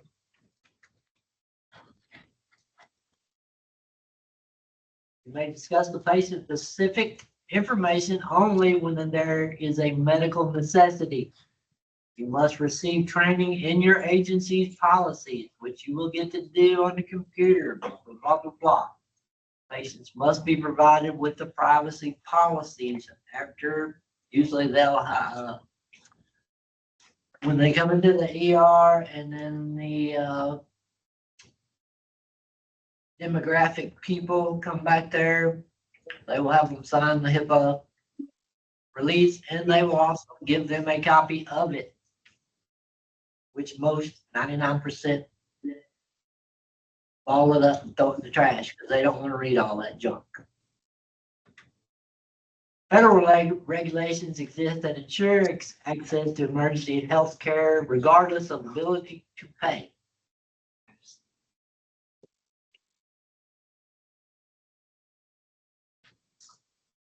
You have the Consolidated Omnibus Budget Reconciliation Act, or COBRA, and Emergency Medical Treatment and Active Labor Act in Talent.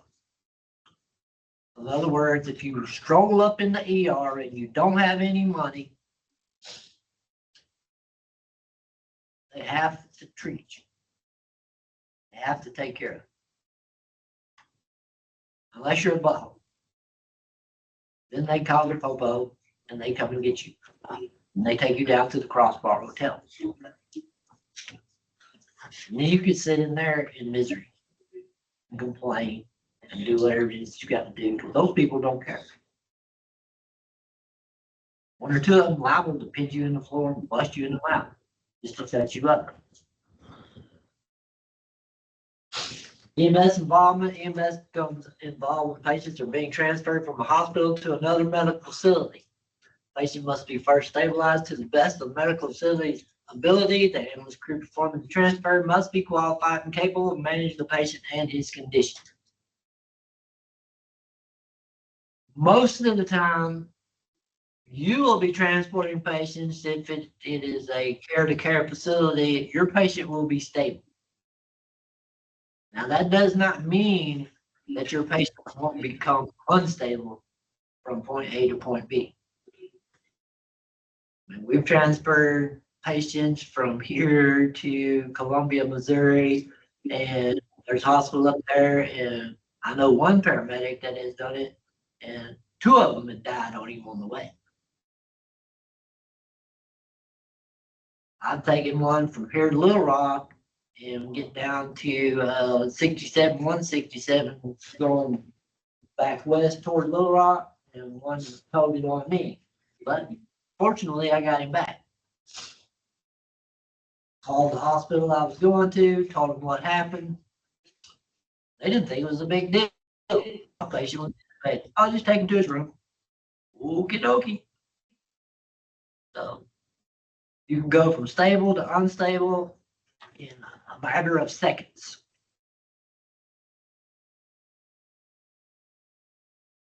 Protecting yourself in transfer situation, obtain written certification for the transfer from the transferring physician, which will be in your paperwork.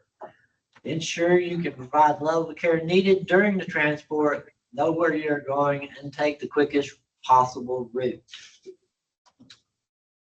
Like, if you take one from here to Springfield, Missouri, which way are you going to go? Are you going to go straight up 5 and hit 60 and go across? Or are you going to go through Harrison and hit 65 and go up? Huh? First way? First way is the closest. The second way is how many hospitals are between here and Springfield if you go west and go up 65? You have one in Harrison, you have one in Branson, and then you have Springfield, right? So if you go straight up 5 and then hit 60 and go across, how many hospitals do you have? 0. But it is the fastest route. Now, before they put the bypass in, we used to go 5 all the time. I'd take 2 cardiac patients at a time. One be on the stretcher, one be on the bench. When we first started doing cardiac transfer.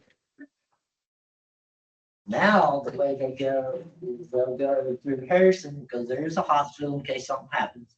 You can divert and go to their ER, or you can divert and go to Branson if you're that close. So you have 2 places that you can possibly stop if you need to. The other way is faster by 20 minutes.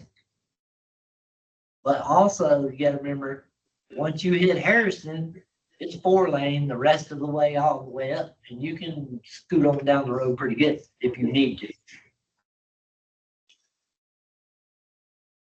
And if you're taking a basic transfer with just 2 EMTs, if you go this way up through Harrison and you need to stop because your patient got worse, or you had to do something, you had to initiate CPR and the BVM and all that stuff, well, then you have definitive care in Harrison. And if you make it past Harrison, you can stop in Branson and talk south. Does that make sense?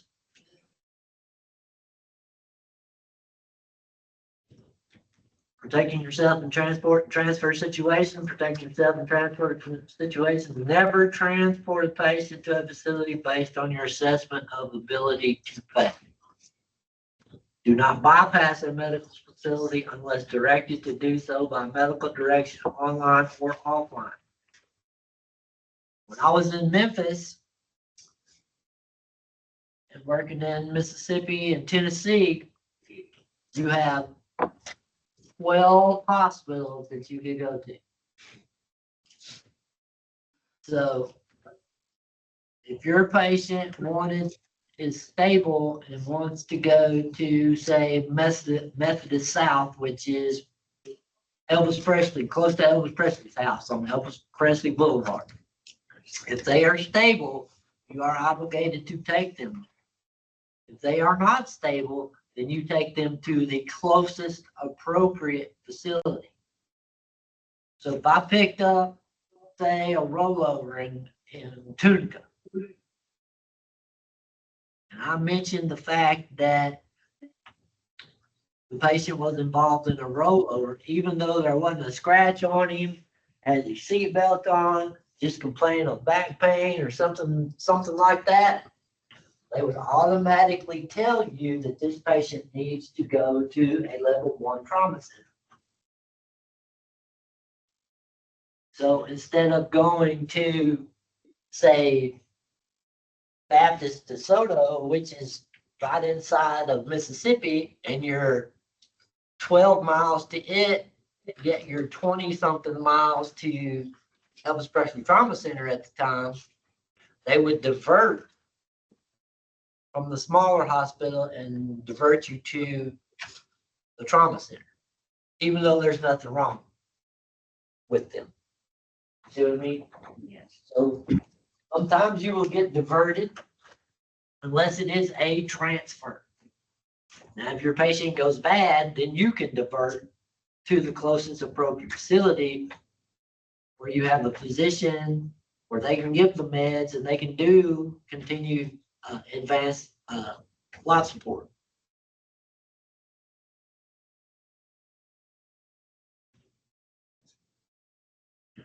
Donors and organ harvesting. Organs can be donated only if there is a legal signed document giving permission, which is on your driver's license.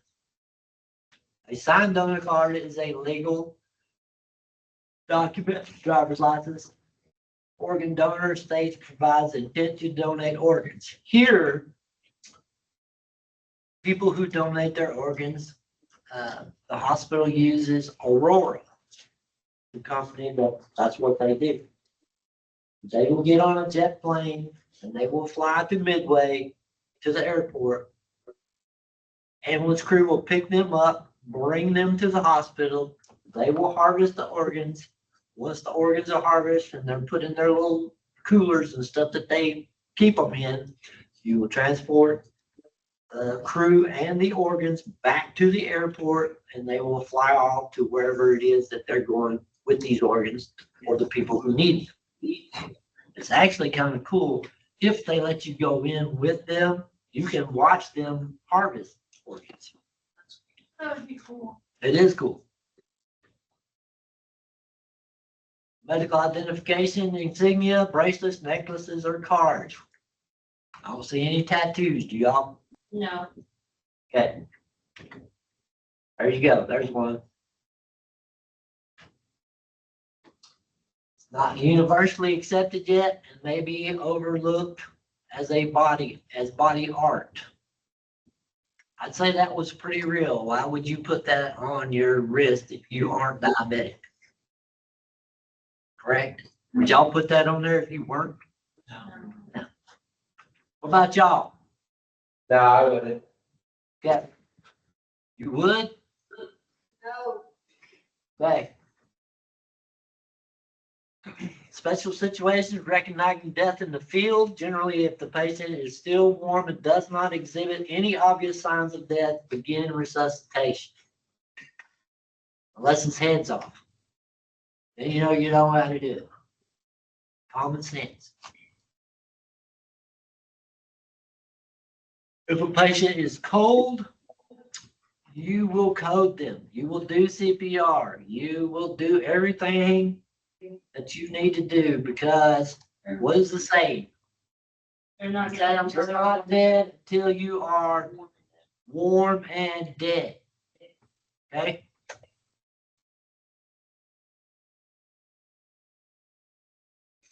Recognizing death in the field for patients with a direction and sense of a pulse and breathing, completely unresponsive to any stimuli, no eye movement or pupil response, absence of a blood pressure or no reflexes.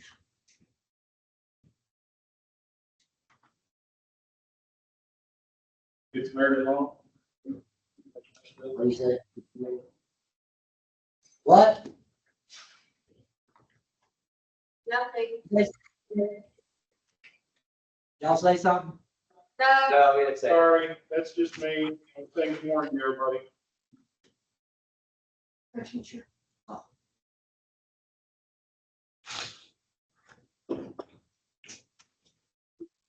Recognizing death in the field of patient with no advanced directive, decapitation, rigor mortis, decomposition, and dependent mobility. What is decapitation, Alex? Loss of your head. Okay, or Any part of your body. what about rigor mortis? Amy? It's like when you're, I know what it looks like, I just don't know how to explain it. It's like whenever your So extremities start to stiffen. if I pick him up and lift his arm, and he's got his arm like this, and I go to pull his arm out, I pull up and his whole body goes with it. And this does not move, okay? Muscles contract in on themselves. Rigor mortis. Morbidity is when, just take a guess. Is it the opposite of rigor mortis? Is it the opposite of what? Oh, you start turning colors. Is that when your blood? Your blood starts to pool. So if you're on your back, or you're on your side, or you're laying on your belly, and they roll you over, it will be a bluish, reddish, purplish tint. All that blood And it settling. will be wherever, like if you were laying on your back and I was to roll you over, it'd be on wherever your body was touching that bed, your buttocks, the small of your back, your shoulder blades and stuff like that. It will turn that funky looking color. Also, You also, rigor mortis is setting in pretty much at the same time. you also smell them release all their bowels. They stink. Yep. All the bowels will release. Decomposition, what's that? Other bodies. Little rotten flesh. Yeah. Hot trailer in the middle of summer to sit there for a week. There you go. Yeah. Well, that's that. It's been all closed up. No one's been in there. Put him in a body bag and Yeah. Oh, especially when they melt on you. Yep. When you go to pick Pick them them up up. and their bodies start smelling because they've been sitting there so long. Well, I could smell them before I got out of the truck. Death That's has a when very Vicks Vapor Rub becomes Yep. your very best friend in the world. Right under the nose. Mhm. Little dab. That's all you smell is Vicks. It works. But you still smell Oh, yeah. Death has a very distinct smell. them. The worst smell that you're going to encounter is a burnt body Oh, yeah. and a GI bleed. upper GI bleed. UTIs When and they pull older people blood, too have a distinct smell. it is Oh, yeah. nasty. It will turn your stomach. I've done it. Huh? I have an upper GI disease that causes that. It's horrible. It's I can attest that. also when you work in Rec and it's 102 degrees and the asphalt's 110, 112. And there is a bloody drunk on the scene. Alcohol, blood, and sunshine is not a good combination. And they reek.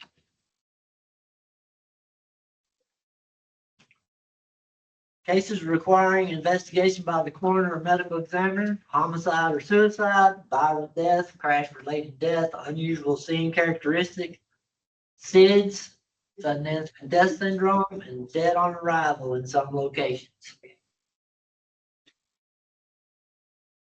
Now, a lot of times if you're on an ALS truck and you work a wreck and somebody's dead in there and they run they'll run a cardiac strip to make sure that the heart is in the systole.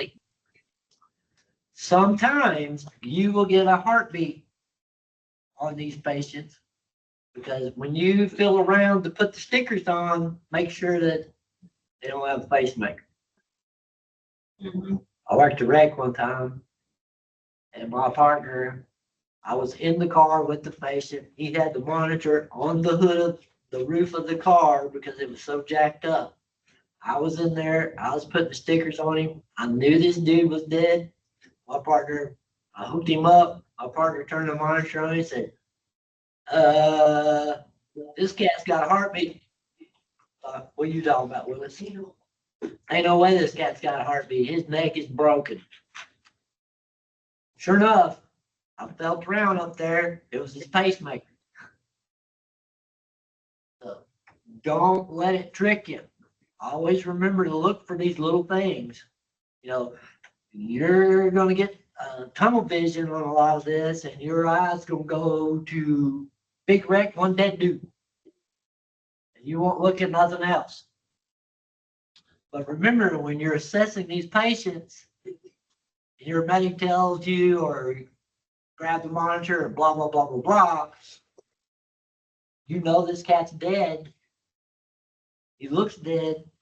He is dead. And then you hook the monitor up. You got a heart rate. Well, guess what? That's his pacemaker. That's not the heart. All that monitor does is pick up the electrical activity. It don't take blood pressures. Don't do none of the rest of that, does it? Okay. Even if you put a blood pressure cuff on dead man, what do you think it's going to be? 0. What do you think your pulse ox is going to read? 0. Dead on arrival, or what we call DRT. Dead right there. Special situation, crime scene, your first concern upon approaching the crime scene should be for your own safety. Scene safe. PSI, scene safe. Recognize that a possible crime scene requires a high index of suspicion. Potential crime scenes require police report. If you go to a crime scene and you run in there, BSI scene safe, the police are there, your patient is there in the floor with agonal respirations and a hole in his chest because somebody shot him. What you're going to do is snatch your patient up, take him to your office, your ambulance, and don't disturb anything that is in that room that you're in. So if you were to go in there and you were to code somebody in that room, put all your garbage in your bag and dispose of it later when you get to after you run your call. Don't touch nothing. Don't pick nothing up. It's okay to look around. Just don't disturb what is there already. Okay? They're pretty anal about that. Because I've seen medics go in there and trash a crime scene. There's clothes that they cut off the patient, stuff like that. Get that dude to your truck. That is your safe zone. That is your office. That is where you shine. Okay?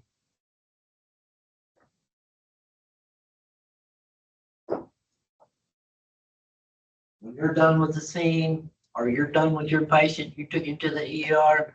If the police come up and ask you questions, you're okay to answer them.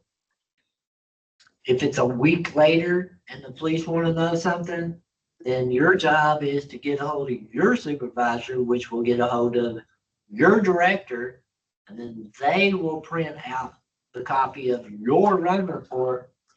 That way you have your run report in your hand to review as the officers or whomever are asking you the questions about the call. Okay?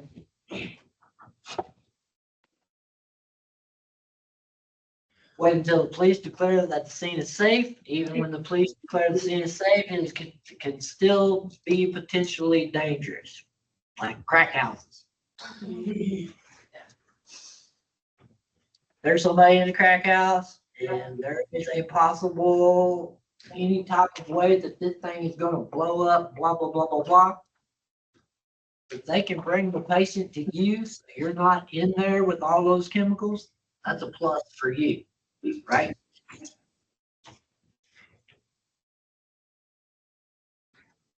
Once the scene is secure, your priority is the emergency care of the patient. So what if you're like handling like a crack house or whatever, and you get and someone just randomly comes up, like you grab the patient and they had a needle in their pocket and you didn't know about it, and it stabs you. What do you do then? Then you have to go to your supervisor. Tell them you were stuck with a dirty needle. And then they will draw blood, and they will also draw blood on the patient to make sure that, one, he doesn't have AIDS or any type of communicable disease that you might could catch. They also will put you on a round of different types of whatever antibiotic that they choose to give you for that situation.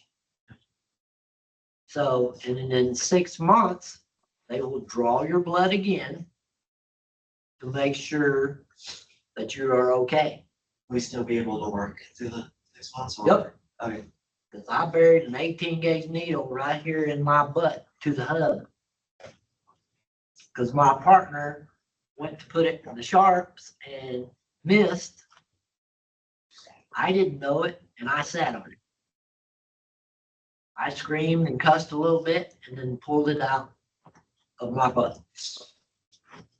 And it went in about that far. It didn't hurt.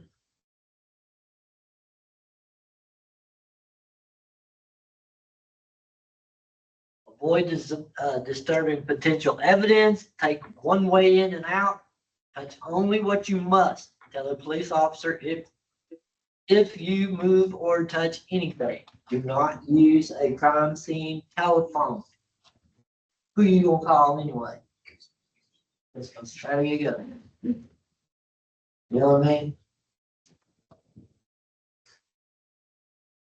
Avoid disturbing potential evidence in the absence of police permission. Move the patient only if he is in danger or must be moved for you to provide care.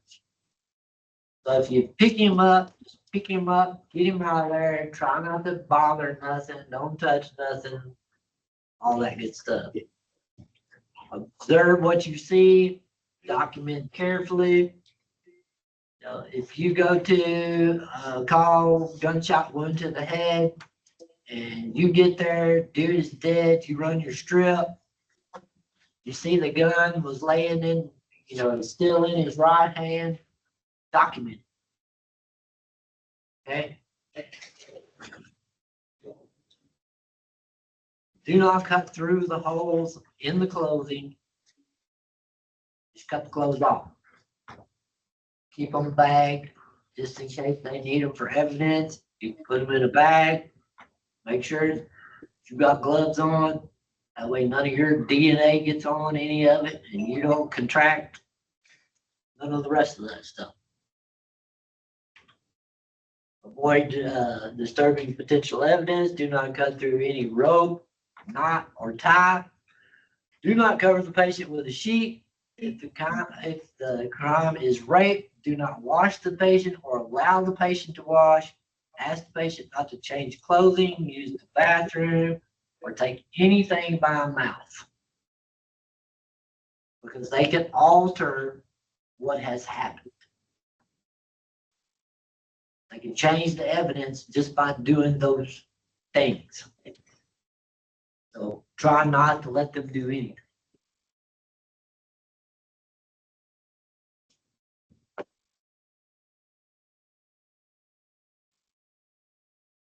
Special reporting situations, abuse, crime, drug-related injuries. You can report this to your supervisor.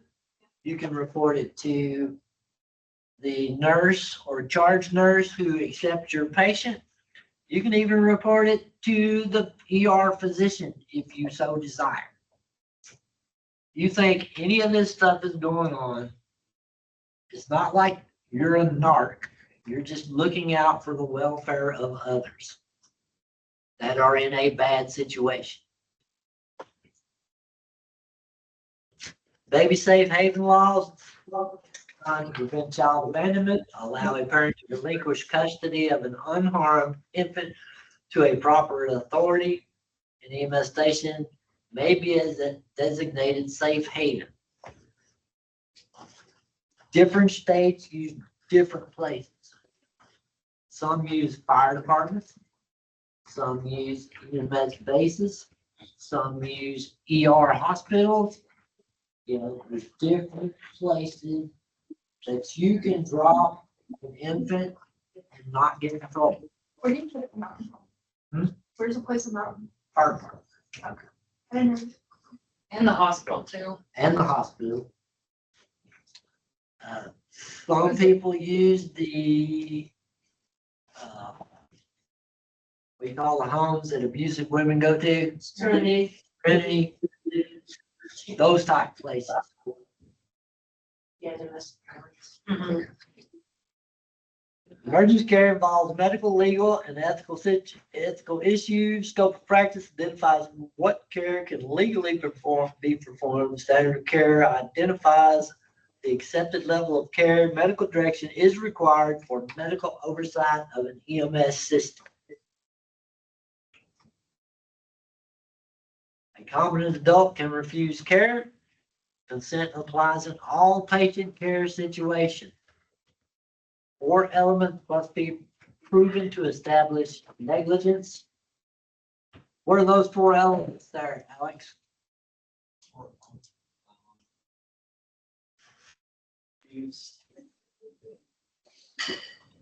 One, it might help him out. There's, I'm trying to think of the word. Jeez. Abandonment. Okay. Trying to think of the other one.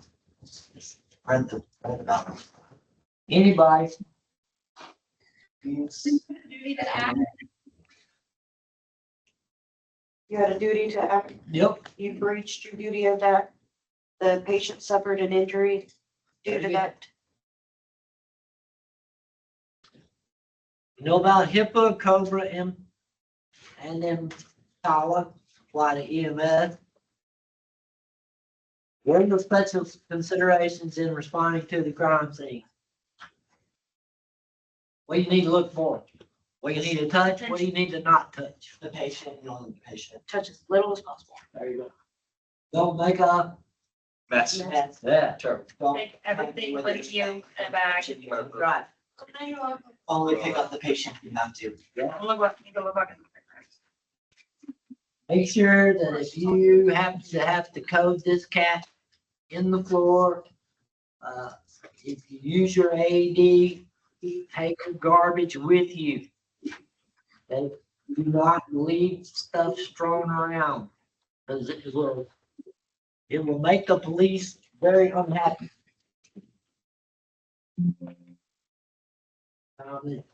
Oh, We got 34 minutes. Nope. We get nothing. Yes. I looked at the paper and. I know, my paper's at 10:30. I think it was 10:45. Are you from the school or are you from the college? He's been asleep the whole time. Other than Yeah, you sleep the whole class. You have. No, this I have class. the paper You in my have- house and it says 10:45 for me. Okay, when you have a paper that says something from what we do in this class. then- Okay. I was impressed. I feel about it. We're gonna go some stuff.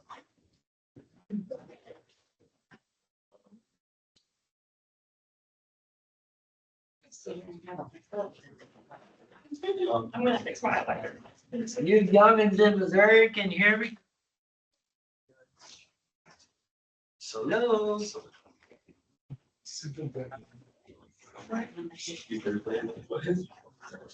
Yes, it locked up. See if you can click onto their little, Well, I got you. it's the little orange circle. Orange stuff. It says- It's not blue like that. Yeah, it's the blue one. Well, he was just supposed to click that and it's supposed to be that. I don't even see her face thing. They're not one. Yeah. They popped off. I heard the vicar ran inside to say bye, Felicia. What? I said they heard the vicar ring and decided to say bye, Felicia. Oh, there they are. There they are. Oh, they're still there. Y'all still hear me? Yeah. So, Why ain't talk? Yeah. They're sitting here Acting quiet. Man, they're here for dinner and show kind of thing. Y'all have a good day. We're done. I got it, all right. What do you got Misty doing? What? Where's Misty? Where's Misty? Yeah, Misty. We'll call you in a bit. Yeah. The teacher. Why couldn't we have done this last week and I wanted some biscuits? Because you want us to get the See grade? y'all Thursday. Bye. I'll be here Thursday. Nobody really donuts at me. You better. And we're gonna get you a hold of the donuts. Yeah. Just saying. You want me to call you? No, I never said anybody was getting specialty donuts.